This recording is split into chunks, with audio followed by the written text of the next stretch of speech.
Hey everybody, I wanted to show you that I've got my RCH trainer, high wing trainer plane all done. It's wired up and ready to go. I'm gonna take it out for the maiden flight tomorrow. I think it's supposed to rain tomorrow morning, but we're gonna take it out tomorrow night or tomorrow afternoon. It's supposed to clear up. But man, is this thing just pretty or what? I love it. Excuse the workbench. I kind of ran out of room. Got my big plane still sitting over there, and so anyway, we've got my DX8 powered up, and got the battery in the planes. A couple things I wanted to show you. Anyway, I mean, you can see there's some aileron movement there, and elevator back there. I've got a Turnigy. It's a 2836 1100 kV, turning a 10 by 4.7 slow fly prop. I've got that mounted. There's a piece of thin plywood here in the front, and let me get my camera off my hand here. I put two air vents in here just to help some air get into the plane, and I've got a kind of a spill out hole there in the back. I'll show you that in a second. But I've got my pop open top here. There's my battery and speed controls right over there. Yeah, we got that. We'll go over here. I've got my wiring and everything all in here. I'm not going to show you that right now because it's kind of a wiry mess. I need to shorten some of the wires, see if I can't clean that up. But you see right here, I've actually got a piece of plastic tubing right here, and there's another one here on this side that my push rods link up from my servos. My servos are actually, they're right about here in the plane. They're actually just here under the wing, trying to keep the weight off the tail end. So yeah, I've got a neat little servo tray there for my elevator, for my rudder, and then I raised that servo tray up as high as I could, but not, so it doesn't interfere with the wing. And then I put another servo tray in below that one. And actually, what I did, I don't know if you can see it here on the. I've got some. I actually have some fishing line that comes there. There's a spill hole here in the bottom. Let's see if I can tip this up, not hurt anything. There we go.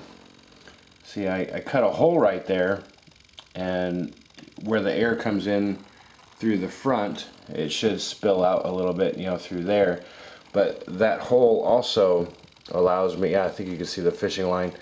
Fishing line comes here to my steerable tail wheel, and we'll give you here on the sticks for the rudder. You can see let me back this out. There we go.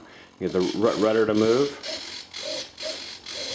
as well as the tail wheel. That'll be kind of neat. Let's see. I'm going to set this back down. And here in the front, like I said, I've got a 10 by 4.7 slow flight prop here on the front. And you can see here, I mean, there's actually plenty of clearance here in the bottom. There's about 1.5 inches between the table surface here and the blade tip. So what I'm hoping is that when the plane runs forward, I mean, I imagine the tail. I imagine the tail is going to lift up, and so that'll end up dropping the nose a bit. But I think that'll still give plenty of clearance for landings and takeoffs. Something else I did do on this plane. This was actually something I wanted to do on my other RCH trainer, but didn't. Because I've got this real cool color scheme on here, I wanted to do as much with this plane as I possibly could. So I actually put a little bit of flaps in here. There we go. There's that's position 1, and there's position 2.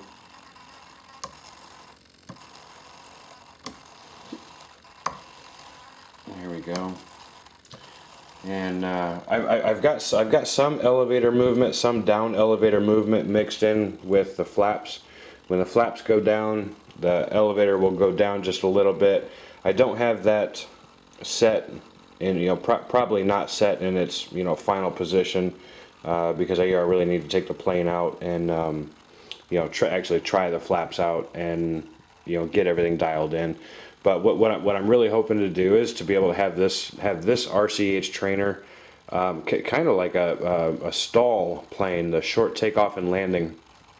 I have no idea how well it's going to work. I've never done it, but this would be a first experiment. And if it works, hey, great. And if not, as long as the plane flies, I'll still be thrilled. And actually, I was real happy with, because I've got my battery sitting up here, my speed control sitting here towards the front on the left hand side. My receiver is like right in here. My 3 servos for the tail section are right in here. So I tried to keep as much of the weight forward as I can. And when I was checking for the CG on this, it actually came out just a little bit nose heavy. So I was actually really happy to see that. I'm sure you saw it. I've got some landing gear on there. I'd really like to see some bigger wheels on the front. I just need to go over to the hobby store, see if I can't find some. I think those are like 1.5 or inch, that might be 1.75 inches. I personally would like to see some bigger wheels on it, but taller wheels. And we'll see if I can't find something. So here's my RCH trainer, and this thing's all ready to go. And like I said, there's a bit of a storm coming in tonight, and it's supposed to go through until the morning a little bit, I think. And I plan on taking this out for the maiden flight tomorrow afternoon. I'm going to take my RCH trainer out for a maiden flight. I'm taking my FPV 49 version 3 out for a maiden flight. I'll probably take my Experimental Airlines wing just because I absolutely love flying that thing. And I'm taking my T-Rex 500 out too. So I'm really hoping for quite a bit of video. So, alright guys, I appreciate you watching, and take care.